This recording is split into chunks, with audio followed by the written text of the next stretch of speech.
Hello friends, welcome to pro of academy. Number system का ये third lecture है। दो लेक्चर यानी 1 और 2 जो है आपको यूट्यूब पे मिलेगा। इस लेक्चर को भी हम कोशिश करेंगे कि आप लोगों को फ्री ऑफ कॉस्ट यूट्यूब पे प्रोवाइड कराया जाए। बाकी हम लोगों ने सीसेट यानी यूपीएससी 2024 का सीसेट कोर्स लॉन्च किया है और इस कोर्स को आप लोग परचेज कर सकते हैं। बाकी जो डिटेल होगा वो हम अपने टेलीग्राम चैनल और यूट्यूब चैनल पे प्रोवाइड करते रहेंगे। तो चलिए देखते हैं। देखिए, दो लेक्चर जहाँ पे हम लोगों ने नंबर सिस्टम को बेसिक से स्टार्ट किया था, यानी नंबर स्टार्ट कैसे होता है, ओके, और उसका जो जनरेट होता है। जैसे कि अगर मैंने कहा कि नंबर सिस्टम, तो नंबर सिस्टम से पहले मैंने बताया था कि इक्वेशन है और इक्वेशन के बाद हम नंबर सिस्टम को लेकर के आए। ओके, उसके पहले मैंने आप लोगों को यहाँ पर कुछ चीजें ऐड कर दी है पेज पे। जैसे कि देखिए, एग्जाम के पॉइंट ऑफ व्यू से ना, एडिशन, सब्सट्रैक्शन और मल्टीप्लिकेशन, डिवीजन, ये जो चीजें हैं ना काफी इंपॉर्टेंट हो जाती है।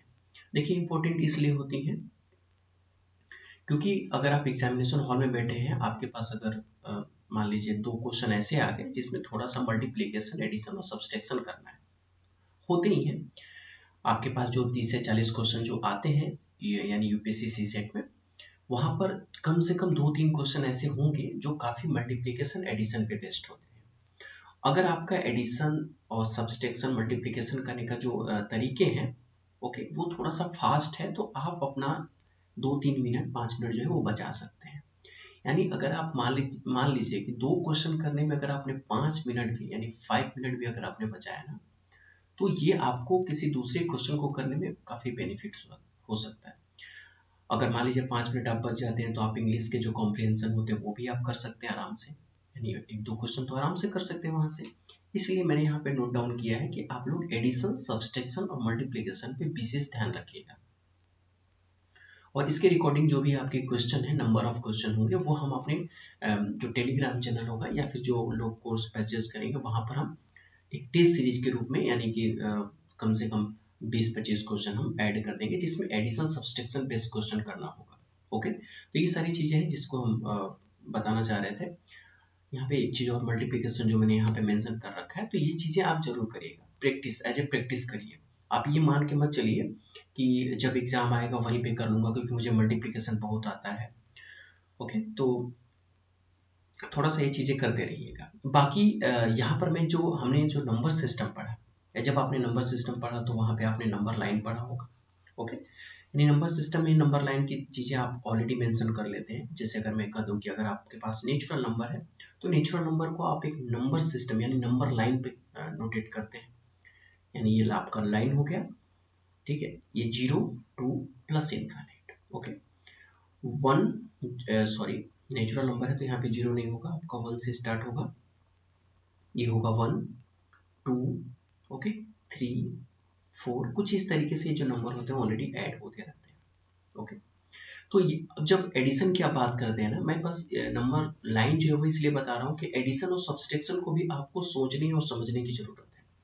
जब आप किसी भी नंबर को, मान लीजिए आप कोई एक दो नंबर लेते हैं, जिसमें मैंने ले लिया आपको 78, और इसमें मैं अगर 86 को ऐड करता हूँ तो ये कितना बनेगा।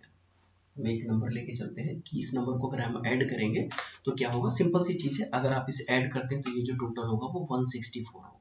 ओके, आपने सिंपल तरीके से बोल दिया। लेकिन अगर इन्हीं दो नंबर को अगर हम नंबर सिस्टम पे थोड़ा जस्ट करते हैं तो देखते हैं वो कैसे नंबर फॉर्म होते हैं।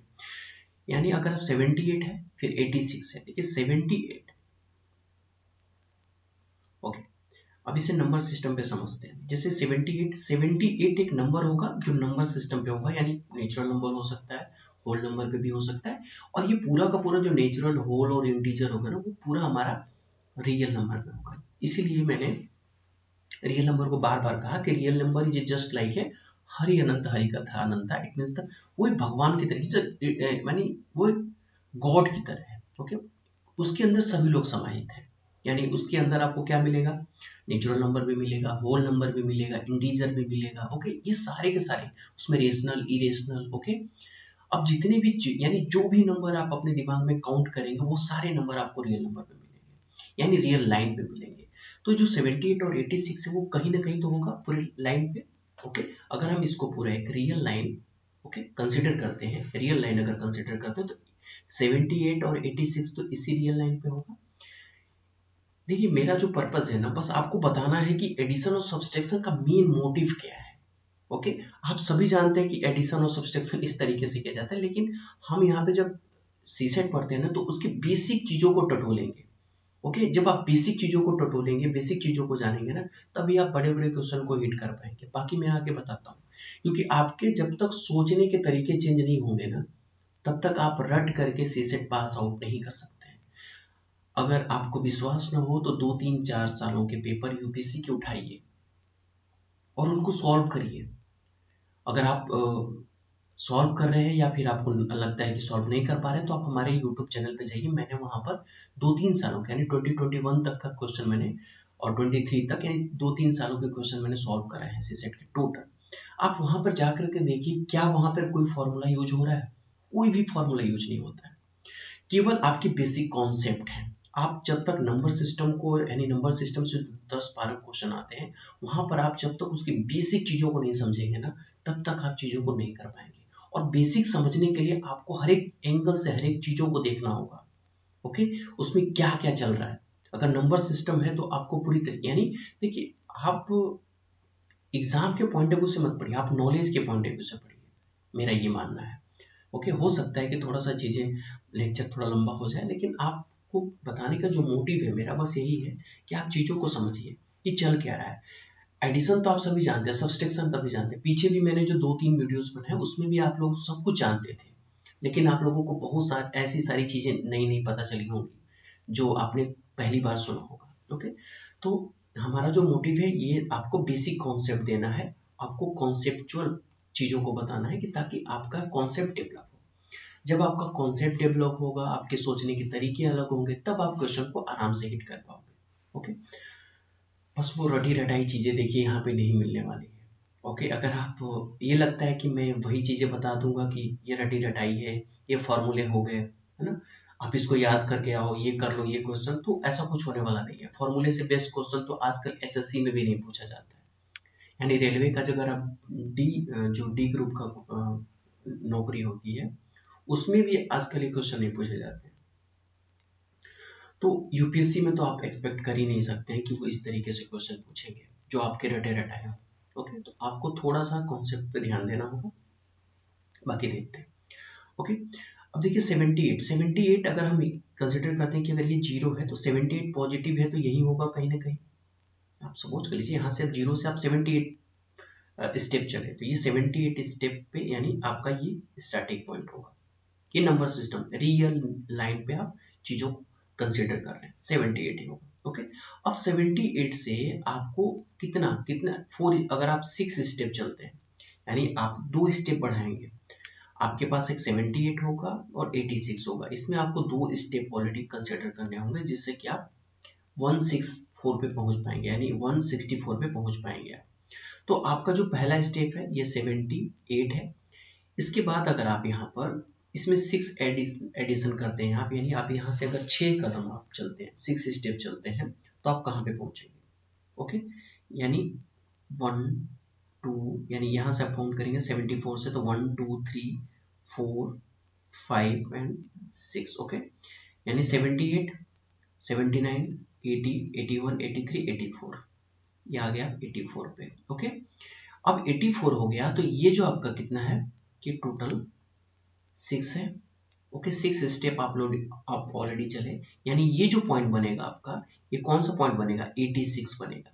अब 86 में आपको यहाँ पर एक 164 होगा। अब 84 से कितने स्टेप आपको चलने होंगे ताकि आपका 164 आ जाएगा, तो आपको यहाँ से टोटल आपको कितने स्टेप ऑलरेडी मूव करने होंगे, यानी आपको राइट डायरेक्शन में जो मूविंग होगा वो 80 स्टेप होगा। ओके, देख रहे हैं 80 स्टेप अगर आप मूव करेंगे तो आप कहाँ पहुंच जाएंगे, यानी 84 से 80 स्टेप मूव करेंगे तो 164 पे पहुंच जाएंगे। यानी अगर आप 78 को ऐड नहीं करके अगर 80 और 84 को भी ऐड करते हैं ना, तो आप देखिए यहाँ पे 168 पे पहुंच जाते हैं, सॉरी 164 पे पहुंच जा रहे हैं। यानी नंबर सिस्टम पे आप जब चीजों को देखते हैं नहीं, अब देखिए समझिए चीजों को, यानी आपने देखा कि एडिशन थोड़ा इस तरीके से हो रहा था जो जनरल फॉर्मेशन था, जो हम करते आ रहे हैं, लेकिन ये करने का जो वे है ना, तरीके हैं, वो गलत है।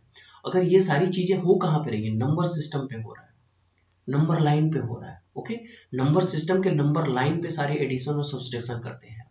यानी आप अगर नंबर लाइन पे चीजों को सब्सट्रैक्ट कर रहे हैं ना, तो सॉरी ऐड कर रहे हैं ना, तो ऐड करने पे देखिए वहां पे किस तरीके से चीजें बदल जा रही है। 78 आपका स्टार्टिंग पॉइंट है, आपने 6 स्टेप चला तो वो 84 पे पहुंचा, और 84 से जब 80 स्टेप आप केवल चलते हैं तो 168 पे पहुंच जाते हैं, पहुंचेंगे आप। यानी 80 को अगर इसमें ऐड करेंगे तभी 168 होगा, सॉरी 164 होगा। 164 अगर पॉइंट पे आप पहुंच रहे हैं तो 80 को ऐड कर रहे हैं, यानी यहाँ पर 78 जो होगा वो रिमूव हो गया। आपने सॉरी आपने ऐड कितना किया, सॉरी ओके, आपने ऐड यहाँ पे कितना किया, 80 एंड 84। जब इन दोनों को ऐड किया तो देखिए 164 पे भी आप पहुंच गए। तो नंबर लाइन जो होता है ना, टोटल जो आपका नंबर है उसको डिफरेंट कर देता है।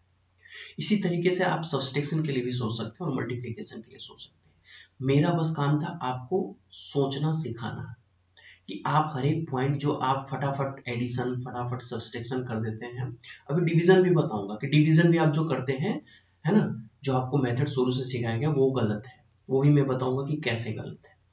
बाकी अभी मेरा ये काम था थोड़ा सा आपको बताना कि एडिशन सब्सट्रैक्शन किस तरीके से आप नंबर लाइन पे, और आपका जो खुद का जो फॉर्मेशन है, जो खुद आपने बना रखा है कि वन कैरी लेकर के इस तरीके से कर लेना, ओके, वो गलत है। बाकी फास्टेस्ट फॉर्म में आप इसे कर सकते हैं, लेकिन आप नंबर सिस्टम को इस तरीके से कोरिलेट करा सकते हैं। ओके, तो ये आपका एडिशन सब्सट्रैक्शन हो गया कि आप किस तरीके से चीजों को सोच पाएंगे। बाकी ये मेरा सोचने बस आपको बताना था, आप इसे सोचिएगा। मैं आपको एक और क्वेश्चन इसमें दे देता हूँ, आपको एक मैं क्वेश्चन देता हूँ कि अगर आपको आपके लिए एक है कि अगर आप 58 को हम अगर ऐड कर रहे हैं 63 से, तो इसका क्या आएगा, यानी 121 तो ये होगा 1, ओके। अगर ये 121 होगा तो इसको नंबर सिस्टम पे यानी नंबर लाइन पे, अगर रियल नंबर लाइन पे किस तरीके से नोट करेंगे, आप इसे नोट करके एक बार सोचिएगा इसके बारे में। ओके, ठीक है। अब हम चलते हैं कि हमारे पास जो नंबर है वो कुछ नंबर, जैसे मान लीजिए एक छोटा सा पॉइंट आता है, और अक्सर अक्सर ही कुछ ऐसी चीजें होती हैं जो आपको पूछी जाती हैं एग्जामिनेशन हॉल में, इंटरव्यू में। अगर आपका मैथमेटिक्स ऑप्शनल है तो वहां पे भी पूछा जाता है। बाकी अगर आप मैथमेटिक्स के स्टूडेंट नहीं भी हैं तो आपको कुछ चीजें ध्यान में रखनी होती हैं। जैसे अगर मैं पूछ दूं कि 1 है ना, जैसे 58 सॉरी जैसे मैं अगर पहला वाला एग्जांपल आपको दिखाऊं, जैसे ये फर्स्ट एग्जांपल था, यहाँ पे जैसे मैंने कहा कि 78 और 86 है, तो 78 जब मैंने नंबर लाइन पे रखा तो उसका कुछ ना कुछ तो वैल्यू रहा होगा। ओके, अगर आपको ये थोड़ा ज्यादा लग रहा है तो मैं 1 से स्टार्ट करता हूँ। ओके, अगर मैं नंबर लाइन पे यानी रियल नंबर पे यानी रियल लाइन पे मैं 1 को नोट करता हूँ कि ये 1 है, तो 1 तो कुछ तो रहा होगा। 1 को आप किस तरीके से कंसिडर करते हैं, ये बहुत ही सोचने वाली चीजें हैं। अक्सर हम लोग इन सब चीजों को छोड़ देते हैं कि 1 है क्या, बस 1 हम 1 टू 1 काउंट करते चले जाते हैं कि 1 है, 2 है, 3 है, 4 5 6, यानी जो भी नंबर के यानी जो काउंटिंग में नंबर है उनको बस हम काउंट करते हैं और वहीं से छोड़ देते हैं। जैसे सिंपल सी बात आती है, अगर बहुत सारे लोगों को पूछो कि zero, what is the meaning of the zero, यानी जीरो का मतलब क्या है, तो बहुत सारे लोगों को भी पता नहीं होगा। ओके, ये मैं गारंटी यानी 110% बोल सकता हूँ कि 99% ऐसे लोग होंगे जिनको जीरो का मतलब नहीं पता होगा कि जीरो है क्या। आप खुद से भी पूछिएगा, सोचिएगा कि जीरो का मतलब क्या हो सकता है, what is the meaning of zero, zero है क्या। जीरो को अगर मैं कह दूं कि आप जीरो को डिफाइन करिए, तो आप जीरो को कैसे डिफाइन करेंगे। सपोज करिए मैं 1 को बोलता हूँ कि 1 का डिफाइन करिए, तो 1 को कैसे डिफाइन कर सकते हैं। जब तक आप जीरो और 1 की वैल्यू को नहीं समझेंगे तब तक आप किसी भी नंबर को नहीं समझ सकते। ओके, जैसे सिंपल है, अगर मैं यहाँ पे कह देता हूँ कि 1/0 इसका कितना, ये कितना होगा, अगर 0/1 करते हैं तो ये कितनी वैल्यू आएगी। ओके, ये सिंपल सा एक मैथमेटिकल टर्म है ना कि 1/0 है तो इसका मतलब कितना हो गया। आप सभी लोग जानते हैं कि 1/0 है तो इसका जो वैल्यू होगी वो इनफाइनाइट होती है। Okay, this is the not exact value. हम कहते हैं इक्वल, यानी 1/0 is equal to infinite is not, ये गलत है। ये गलत है। अगर आपको अगर कोई बता रहा है कि 1/0 इज इक्वल टू इनफाइनाइट, तो ये गलत है। लेकिन इनफाइनाइट होगा भी, अगर मान लीजिए सपोज कर लीजिए कि इक्वल टू इनफाइनाइट भी है, सपोज कर रहा हूं मैं, यहाँ पे मान नहीं रहा। ओके, अगर सपोज कर ले रहे हैं कि अगर इनफाइनाइट में, तो इनफाइनाइट होगी कैसे, और 0/1 है तो वो 0 कैसे होगा। यानी जब तक इसकी यहाँ पर 0 और 1 का कोई वैल्यू नहीं है तब तक आप इनफाइनाइट और 0 पे नहीं पहुंच सकते। ओके, जैसे अगर मैं आप कहते हैं कि 1/2, तो 1/2 होने का कुछ तो मीनिंग्स होता होगा, 2/4 या 4/2 कहने का कुछ तो मीनिंग्स होता होगा। आप किसको किस तरीके से डिफाइन करते होंगे।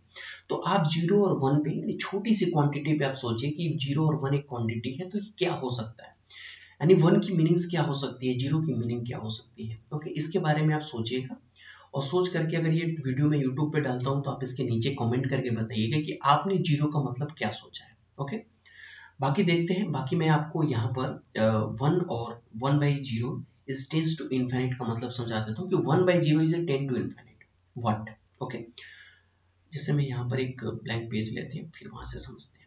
अगर 1/0 इज टेंस टू इनफाइनाइट कैसे होगा, देखिए अगर 1/0 है ना, अगर मैं इसको ऐसे लिखता हूँ कि 1/2, अगर मैं 1/2 लूँ तो ये कहाँ कितना होगा, 1/2 मतलब एक का 2 पार्ट हो गया। अब समझ में आ रहा होगा, यानी 1/2 इट मीन्स द एक का 2 पार्ट, यानी होगा ये 0.5 होगा।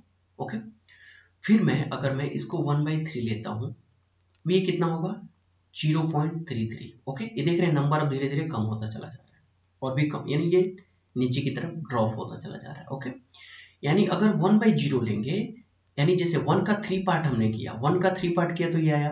अगर 1/4 करूंगा तो इसका और भी छोटा टर्म्स होगा। ओके, यानी 0.2 के, ये देख रहे हैं आप 25 इस तरीके से बनेगा। अब अगर इसको मैं कुछ और भी करूं, यानी 1/5 करें तो ये और भी छोटा बनता चला जाएगा। यानी आप इससे जरा गेस करिए कि 1/2 करने का मतलब एक का 2 पार्ट, 1/3 करने का मतलब 1 का 3 पार्ट, और 1/4 करने का मतलब है कि 1 का 4 पार्ट। यानी 1 है क्या, 1 एक ऐसी कोई क्वांटिटी होगी जिसे मान लेते हैं कि ये 1 है, नंबर लाइन पे ये 1 होगा, ये 1 है रियल नंबर लाइन पे अगर आप कंसीडर करते हैं। यानी 0 से लेकर ये 1 पॉइंट है, ये 1 है। यानी जब 1/2 किया तो इसका कितना हो गया, 2 पार्ट हो गया। 1/3 किया तो इसका 3 पार्ट आपने बना दिया। 4 करेंगे तो 4 पार्ट होगा, 6 करेंगे तो 6 पार्ट, 8 करेंगे 8 पार्ट। ओके, अगर मैं 1 को 0 पार्ट कर दूं तो कितनी वैल्यू हो सकती है। ओके, यानी अगर मैं ये 1 हमारा बना, 0 to 1 हो गया लेंथ इसका, अगर सपोज करिए नंबर लाइन पे सोचिएगा। ओके, इसीलिए मैंने पहले ये सब चीजें बताई आपको, ताकि सोचने का जो तरीका आपका होगा ना बिल्कुल बदल जाएगा। ओके, मैथमेटिक्स में रटना कुछ भी नहीं है, अगर रटा तो समझिए आपका कुछ भी नहीं हो सकता। ओके, तो 1 to 0 सॉरी 0 to 1 है, अगर रियल नंबर है तो रियल नंबर पे मैंने कहा ना कि 0 to 1 इसको कितने पार्ट करने हैं, 0 पार्ट करने, तो यानी कि ये 1 मीटर को आप 0 पार्ट में कितने बार कर सकते हैं, यानी छोटा छोटा पार्ट करेंगे तो ये कितनी बार कितना पार्ट कर सकते हैं, इनफाइनाइट पार्ट कर सकते हैं। ओके, यानी ये पार्ट कितना होगा, इनफाइनाइट पार्ट हो जाएगा। ओके, इसीलिए कहा जाता है कि 1/0 is value is a 10 to infinite. Okay, अब इनफाइनाइट तो कोई फाइनाइट क्वांटिटी है नहीं, जैसे 1/3 था तो इसको आपने कहा 0.5 है, तो ये फाइनाइट क्वांटिटी हो गई। अब 1/0 जो है वो इनफाइनाइट क्वांटिटी है, तो इनफाइनाइट क्वांटिटी को हम, उसमें कुछ भी हो सकता है, यानी 1/0 जो होगा आपका क्या होगा, एक इनफाइनाइट की तरफ टेंड करेगा। अब इनफाइनाइट कहाँ तक होगा ये कोई, इसलिए एग्जैक्ट जो होता है वो 1/0 जो होगा वो इक्वल टू इनफाइनाइट नहीं होता है कभी भी। ओके, अब इसका मैं ग्राफ भी खींच के बता सकता हूँ, लेकिन हम लोग बहुत ज़्यादा डीप में नहीं जाएंगे इसमें, है ना, फिर रिसर्च हो जाएगा। ओके, तो सॉरी, थोड़ा सा चीज़ें आपको बताना जरूरी था। इसी तरीके से आप 1/इनफाइनाइट पे भी सोचिएगा कि 1/इनफाइनाइट की वैल्यू 0 कैसे होती है। 1/इनफाइनाइट इज 10 to the 0, इसको कैसे हो, ये कैसे वैल्यू आता है। ये सब चीजें देखिए सोचना बहुत जरूरी है। मैथमेटिक्स में थोड़ा सा चीजों को सोचेंगे तब आप क्वेश्चन पे भी सोच पाएंगे। तो ये चीजें हैं, और 0/1 होता है वो 0 होता है, ये तो आप आसानी से समझ सकते हैं। लेकिन इस क्वांटिटी को आप सोचिएगा कि 1/इनफाइनाइट इज 10 to 0 कैसे होता है। ओके, तो ये छोटे छोटे टर्म्स आपको याद रखने होंगे। जिस तरीके से यूपीएससी अपने ट्रेंड को चेंज कर रहा है ना, तो आपको बेसिक चीजें जरूरी है। और क्वेश्चन कभी भी उठा के देखिए, बेसिक से अलग कुछ भी नहीं आया हुआ है, तो बेसिक जानना जरूरी है। इसीलिए मैं ये सारी चीजें बता रहा हूँ। ओके, यूज होगा बहुत ही, मैथमेटिक्स और क्वेश्चन में बहुत ज्यादा यूज होगा। ओके, तो ये चीजें थी। बाकी हम लोग आते हैं नेक्स्ट। मैंने आपको बताया कि आप एडिशन को थोड़ा सा अपना जो ऐड करने की जो आपकी प्रोबेबिलिटी है, चीजें हैं, उसको थोड़ा फास्ट करिए ताकि आप अपने टाइम को एग्जामिनेशन हॉल में थोड़ा बचा पाए, उसके लिए हम क्वेश्चन डालेंगे, आप ध्यान रखिएगा। बाकी मल्टीप्लिकेशन और सब्सट्रैक्शन ये चीजें हैं। बाकी अब जो सबसे इंपॉर्टेंट टॉपिक है पूरे मैथमेटिक्स यानी पूरे नंबर सिस्टम का है, वो है आपका डिवीजन एल्गोरिथम। ओके, यानी हम डिवीजन एल्गोरिथम के बारे में पढ़ेंगे कि डिवीजन एल्गोरिथम क्या होता है। ओके, और ये डिवीजन एल्गोरिथम आप क्लास 9 से पढ़ते आ रहे होंगे। ओके, 9th और 10th में आपने इसे पढ़ा होगा, लेकिन इसका यूज जो है ना वो आप लोगों ने कभी नहीं किया होगा। और आज हम इस पूरे क्लास में डिवीजन एल्गोरिथम का यूज करना मैं आपको सिखाऊंगा कि डिवीजन एल्गोरिथम का आप यूज कैसे करते हैं। ओके, और इसी डिवीजन एल्गोरिथम को यूज करके आप मंथ और फिर उसके बाद जो डेट के जो क्वेश्चन आते हैं ना, यूपीएससी में पूछता है, और उसमें कहते हैं ना कि मंथ आ गया तो उसमें एक ऐड कर दो, तो वो है ना मंथ एक आगे हो जाएगा एक पीछे हो जाएगा, इस तरीके के क्वेश्चन आपने बहुत सारे किए होंगे। अभी मैंने एग्जाम्पल भी यहाँ पे लिख रखा है। बाकी मैं क्वेश्चन भी आप लोगों को बता दूंगा कि वो क्वेश्चन कौन कौन से पूछे हुए हैं। बहुत सारे लोगों का ऐसा क्वेश्चन होता है कि हमेशा जो होता है ना, लोग शॉर्ट टर्म के चक्कर में आ जाते हैं, है ना। आपने बहुत सारे ऐसे शॉर्ट रील देखते हैं यूट्यूब पे, वहां पे बताता है कि मंथ आ गया, वहां पे एक ऐड कर दो, तो सितंबर है तो वो अक्टूबर हो जाएगा, अक्टूबर है तो नवंबर हो जाएगा। लेकिन ये वन आता कहाँ से है ये नहीं बताते, है ना। अब मैं बताता हूँ कि ये वन आता कहाँ से है। तो सबसे फर्स्ट टाइम ना हम डिवीजन एल्गोरिथम को समझेंगे, और डिवीजन एल्गोरिथम को समझने से पहले मैं आप लोगों को बताता हूँ कि आपका जो डिवीजन करने का जो तरीके है ना वो पूरा का पूरा गलत है। आप कहते हैं ना कि हमने ले लिया 4/2, इसको कट कर दो, आ गया 2, है ना। ये तो पहले होता ही नहीं है। मैथमेटिक्स में कभी ये करते हुए देखा है क्या? कहीं मैथमेटिक्स का कोई ऐसी बुक या चीजें आई हो जहाँ इस तरीके के टर्म्स यूज किए गए हो? आपने कभी देखा है किसी भी मैथमेटिक्स के बुक में? नहीं। और आजकल जो जो वो है ना, प्राइवेट स्कूलों में बुकें चलाई जाती हैं जिसमें इस तरीके की अगर आपको देखने को मिलती हैं, ओके, तो ये पूरा का पूरा गलत है। ऐसा कोई टर्म्स नहीं होता है, ऐसा कुछ होता ही नहीं मैथमेटिक्स में। ओके, ये हमने खुद से होता है ना, हमने खुद से डेवलप किया है अपनी चीजों को थोड़ा शॉर्ट करने के लिए, बताने के लिए कि चलो ये 4 है तो इसको इस तरीके से बेटा कट करो। ओके, ऐसा कुछ होता ही नहीं है मैथमेटिक्स में। मैथमेटिक्स में से ये सारे के सारे टर्म्स जो होते हैं ना डिवीजन एल्गोरिथम से आते हैं। हाँ, छोटे बच्चों को ये चीजें पढ़ा दी जाती है, पैसे कट करो वे करो, लेकिन आप जब बड़े होते हो ना तो उसको बड़े तरीके से पढ़ो। ओके, इसको हम लोग यहाँ पे ऐड करते हैं। अब देखिए डिवीजन एल्गोरिथम कहता है क्या? डिवीजन एल्गोरिथम क्या कहता है, जैसे देख लेते हैं। डिवीजन एल्गोरिथम में कहता है कि अगर ए और बी, ओके, कोई इंटीजर है, ए और बी अगर कोई इंटीजर है, और वो इंटीजर आपको पॉजिटिव भी हो सकते हैं नेगेटिव भी हो सकते हैं, इसमें ध्यान रखना है। ओके, अगर ए और बी कोई इंटीजर है और यहाँ पर एक चीज और ऐड करता है कि जब ए बी इंटीजर होगा तो जो बी होगा वो स्ट्रिक्टली ग्रेटर देन 0 होगा। अब अगर स्ट्रिक्टली ग्रेटर देन 0 हो गया इसका मतलब बी आपका क्या हो गया? बी पॉजिटिव इंटीजर हो गया। ओके, बी जो है आपका पॉजिटिव इंटीजर हो गया। अब कहता है कि अब if there exist Q and R, okay, A और बी कोई इंटीजर है, वहां पे क्यू और आर कोई ऐसा एग्जिस्ट करता है और इस तरीके से एग्जिस्ट करता है कि A equal to B Q plus R को सेटिस्फाइड करेगा। ओके, क्यू और आर क्या है वो आप जानते हैं, क्यू जो है आपका क्वोशिएंट है, आर रिमाइंडर है, ये आपको पता है।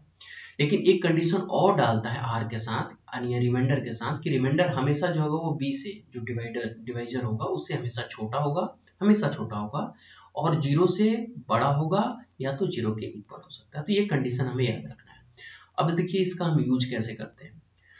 जैसे मैंने कहा कि A equal to B Q plus R है। ओके, अभी आप लोगों के दिमाग में आ रहा होगा कि ये कहाँ से सर गलत हो गया। ओके, अभी मैं बताता हूँ कैसे गलत होगा। ओके, देखिए ध्यान से देखिए। जैसे मैंने यहाँ पे एक पेज ऐड किया था, जैसे आपको छोटे छोटे चीजें दे दी जाती है। मैंने कुछ जैसे मैंने 28 दे दिया और बोला कि 7 से डिवाइड करो, तो फटाफट या इसको डिवाइड कर लेते हो, आपको कोई दिक्कत नहीं होती है। ओके, फटाफट यहाँ से आप डिवाइड करके चीजों को सॉल्व कर लेते हो। लेकिन अगर सपोज करो मैंने यहाँ पे कहा कि जैसे मैंने एक एग्जांपल ले लिया, मैंने कह दिया कि आप अगर -23 को डिवाइड करो 6 से, ओके, इसको 6 से डिवाइड करो और बताओ कि इसका कोसेंट और रिमाइंडर क्या होगा। ओके, अब देखिए जैसे मैंने कहा ना -23, बहुत सारे लोगों के दिमाग में बहुत सारी चीजें चलने लगेगी, इसका कोसेंट क्या और रिमाइंडर कैसे फाइंड आउट होगा। ओके, आप ऐसे भी फाइंड कर सकते हो, ऐसा कुछ नहीं है कि नहीं फाइंड कर सकते, जो आपका मेथड है पुराना वाला। लेकिन आप जब थोड़ा सा है ना टेक्निकल तरीके से पढ़ते हैं, थोड़ा बड़े हो गए तो थोड़ा टेक्निकल तरीके से पढ़ते हैं, यानी हर एक मैथमेटिक्स में देखिए थियरम मेन होता है। अगर आप थियरम बेसिक चीजों को पढ़ते हैं तो आपको क्वेश्चन सॉल्व करना बहुत ही आसान हो जाएगा। अब जैसे मैंने कहा कि -23/6, मतलब ए की वैल्यू मैंने कितना ले लिया, -23 है। जो मैंने देखिए पहले जो a equal to B Q plus R लिखा है ना, बी क्यू प्लस आर, उसमें अगर आप जैसे a बाई बी है, यही a बाई बी है, a और b, इसी को आप -23/6 कर सकते हो, यही है। ओके, तो a की वैल्यू -23 और b की वैल्यू 6 है, इसमें ध्यान रखना है। q और r जो आपका अपने आप आएगा, क्योंकि क्वेश्चन यानी जो थियरम है वही कहता है कि a और b कोई इंटीजर है। ओके, और जिसमें b is strictly greater than 0, यानी कि अगर डिवाइजर जो होगा कभी नेगेटिव नहीं हो सकता। अगर मैं माइनस यहाँ कर देता तो ये फॉर्मूला को सेटिस्फाइड नहीं करता, कभी भी डिवाइड नहीं हो सकता, इसे ध्यान रखना है। ओके, तो ये थोड़ा सा कॉम्प्लिकेटेड हो जाएगा, ये कभी डिवाइड होता भी नहीं है। इसीलिए अगर माइनस a की वैल्यू -23 रखा, b की वैल्यू पॉजिटिव रखा है, और q और r अपने आप एग्जिस्ट करेंगे। ओके, अपने आप से आएंगे, उसको आपको लेने की जरूरत नहीं पड़ेगी, वो अपने आप से आ जाते हैं। तो a की वैल्यू -23 और b की वैल्यू यहाँ पर कितनी होगी आपका 6 हो गया। अब आप फॉर्मूले को पुट करिए, फॉर्मूला आपका कहता है a equal to B Q plus R. आप a की वैल्यू रखिए -23 इक्वल टू b की वैल्यू आपकी कितनी है 6 है, इंटू q और r क्या होगा ये हम देखेंगे। ओके, अब q और r अपने से आप पुट करिए। अगर आप ऐसे डिवाइड कर रहे हो कि निकाल रहे होते तो थोड़ा हो सकता था, कॉम्प्लिकेटेड हो सकता था, लेकिन अगर आप पूरे फॉर्मूले का यूज करते हैं, यानी डिवीजन एल्गोरिथम का यूज करते हैं, तो वो सारी चीजें बहुत ही आसान हो जाएंगी। अब आसान कैसे होंगी कि आपको किसके लिए इक्वल आना है, -23 के इक्वल, तो q की वैल्यू यहाँ क्या रख सकते हैं और r की वैल्यू क्या रखेंगे। ओके, अब देखिए q की वैल्यू अगर मैं यहाँ पे -4 रखूं, ओके, आप अपने से सोचिए कि q और r की वैल्यू क्या हो सकती है। अब देखिए जब आप q और r की वैल्यू सोचते हैं ना, तो आपके सोचने के भी तरीके बदल जाते हैं, थोड़ा सा आप थिंक करते हैं, चीजों को सोचते हैं, तो आपके दिमाग में मतलब कितने टाइप्स के नंबर जनरेट होते हैं आप। ओके, तो ये सारी चीजें भी बहुत जरूरी हो जाती है।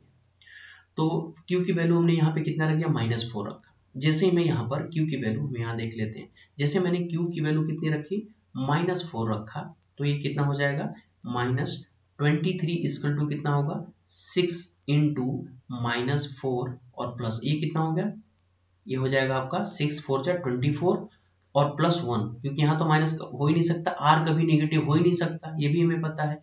क्यों नेगेटिव हो सकता है, कोसेंट जो है आपका नेगेटिव हो सकता है, लेकिन रिमाइंडर कभी नेगेटिव नहीं हो सकता, तो रिमाइंडर आपका +1 हो जाएगा। अब ये देखिए कितना हो गया 24, यानी -24 और +1 करेंगे यहाँ पर, ये हो जाएगा -23, और ये भी है -23, ये दोनों क्या हो गया, सेटिस्फाइड कर गया। इसका मतलब q की वैल्यू -4 और r की वैल्यू 1।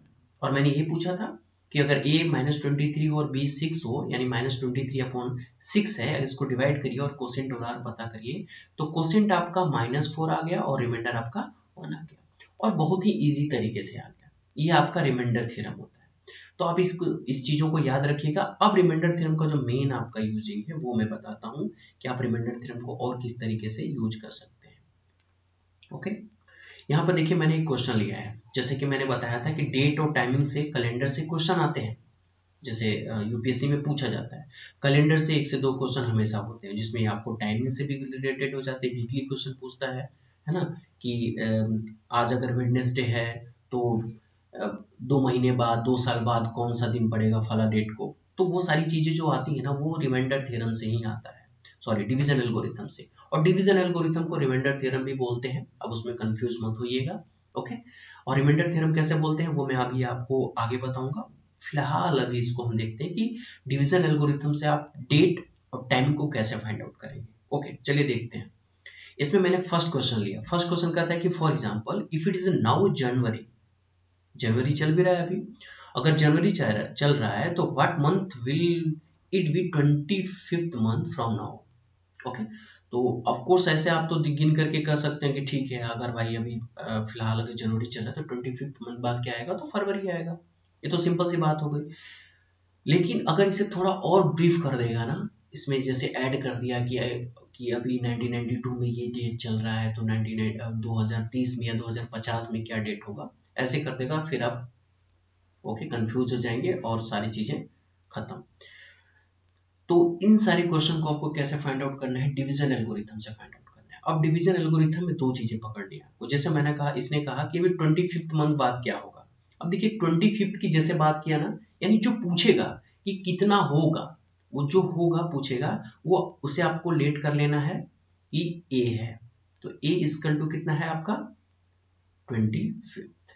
और आपको फॉर्मूले क्या फाइंड आउट मतलब यूज करने हैं, A equal to B Q plus R, ये आपको क्या करने हैं, यूज करने हैं। ओके, अब देखिए मंथ की बात कर रहा है। अगर मंथ की बात करेगा तो 12 मंथ पे हमेशा मंथ चेंज होता है, यानी 12 महीने के बाद, 12 मंथ के बाद, यानी दिसंबर के बाद सीधे जनवरी आएगी। ऐसा नहीं होगा दिसंबर के बाद कुछ और आने लगेगा, ऐसा नहीं।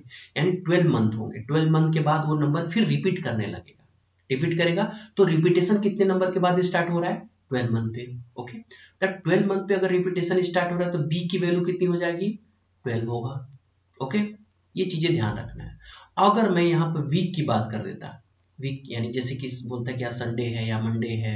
अब संडे मंडे यानी कि डे की जब बातें आ गई ना, तो डे कब चेंज होगा, 7 डेज पे चेंज होगा। यानी संडे मंडे है ना, चलता गया, फिर संडे आएगा तो फिर मंडे आ जाएगा, यानी 7 डेज पे ऑलरेडी वो नंबर चेंज होता रहेगा। तो वहां पे जो बी की वैल्यू होगी वो कितनी हो जाएगी आपकी, बी की वैल्यू 7 होगी। ओके, ये ओके समझ में आ रहा है कि जब नंबर एक नंबर के बाद जब नंबर रिपीट करेगा तो वो नंबर वहीं पे स्टॉप हो जाता है, ये पता है। तो फर्स्ट क्वेश्चन के लिए कह रहा है कि अगर 9 जनवरी, अभी जनवरी चल रहा है, और 25th मंथ में क्या होगा। ओके, तो ए की वैल्यू जहां पे बोला कि 25th मंथ पे क्या होगा, तो ए की वैल्यू 25 हो गया। मंथ है तो मंथ हमेशा जनवरी फरवरी, 12 महीने के बाद वो नंबर ऑलरेडी रिपीट होने लगेगा, फिर जनवरी आ जाएगी, फिर फरवरी आएगा, इस तरीके से ऑलरेडी स्टार्ट होने लगेगा। ओके, तो चलिए स्टार्ट करते हैं, देखते हैं यहाँ पे क्या होगा। तो अब ए की वैल्यू कितने 25 है। ओके, बी की वैल्यू कितनी है आपकी 12 है। ओके, अब हम इसको फार्मूले पे यूज करेंगे, तो ए की वैल्यू कितनी होगी 25 इजकल टू बी की वैल्यू कितनी है 12 इंटू क्यू और आर अपने आप एग्जिस्ट करेंगे। ये जो थियरम ही कहता है कि क्यू आर यूनिक है और वो अपने आप एग्जिस्ट करेंगे।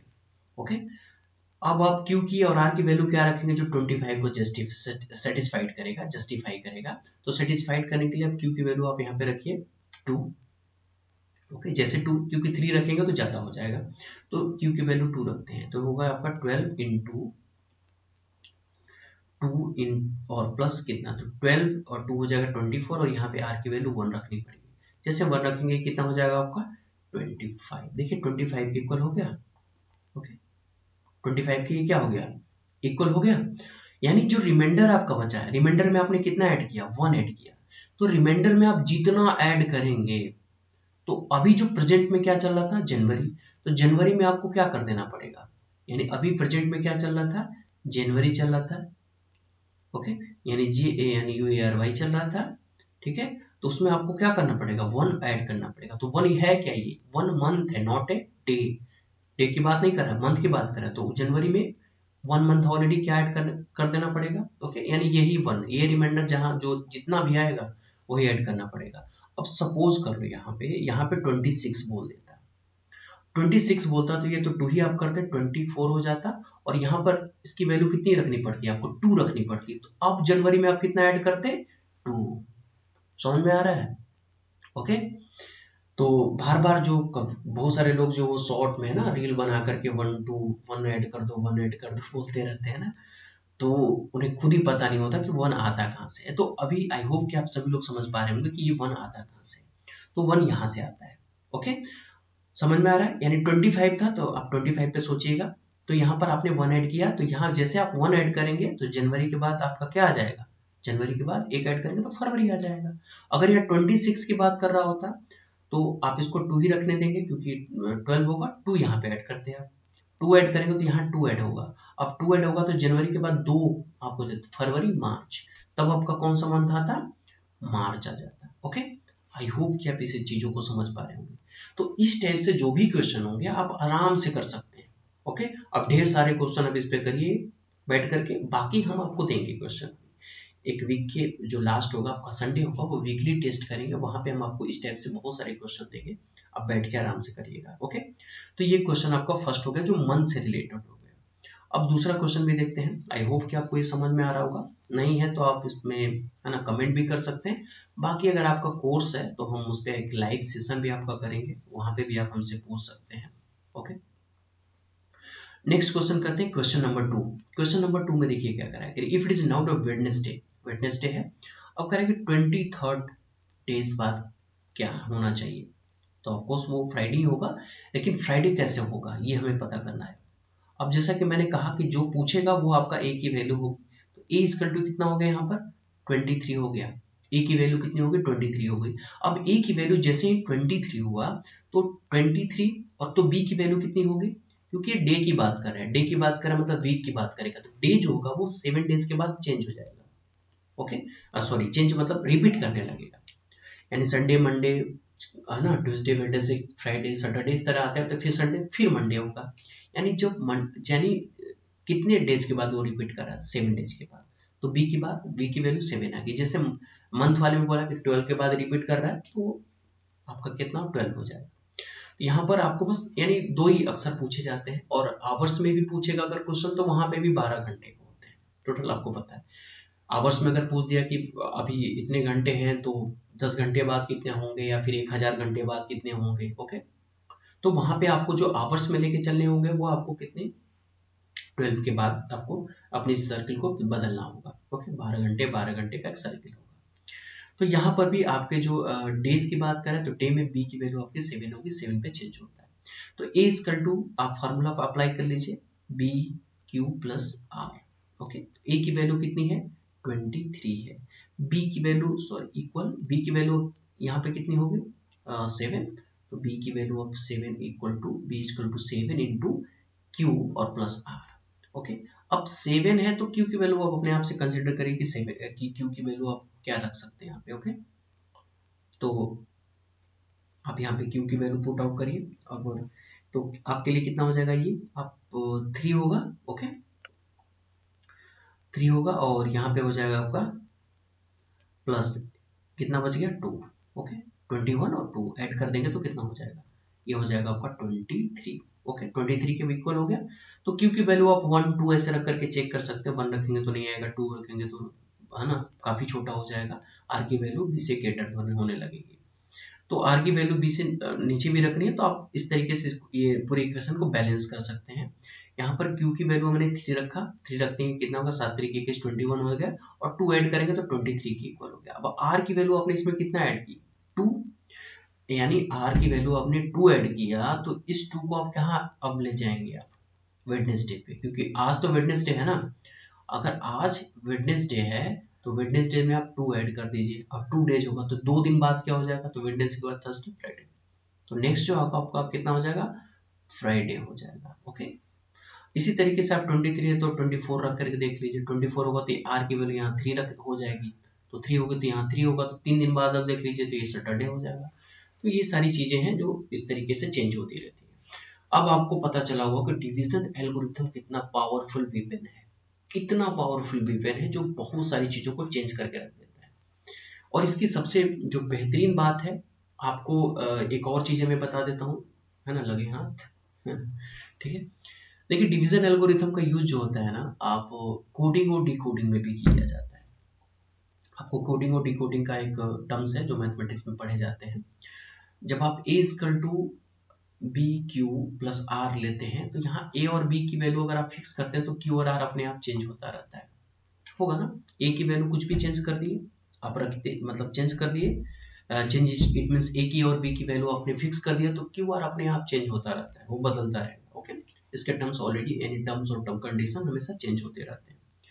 तो ये कोडिंग और डिकोडिंग में भी यूज किया जाता है। ओके, बाकी इससे हम मॉडुलस थ्योरी भी यूज करते हैं। तो मॉडुलस थ्योरी इस क्लास के नेक्स्ट वाला जो क्लास होगा, क्लास नंबर 4, वहां पे बताएंगे। ओके, यानी क्लास को थोड़ा ज्यादा लंबा नहीं करते हैं, शॉर्ट रखेंगे ताकि आप लोगों को देखने में भी आसानी होगी। तो फिलहाल जो ये वीडियो था बस एक डिवीजन एल्गोरिथम पे बेस्ड था। आई होप कि आप सभी लोगों ने इस वीडियो को काफी एंजॉय किया होगा। बाकी अपना फीडबैक हमें जरूर दें। ओके, तो मिलते हैं नेक्स्ट वीडियो में। Thank you for watching.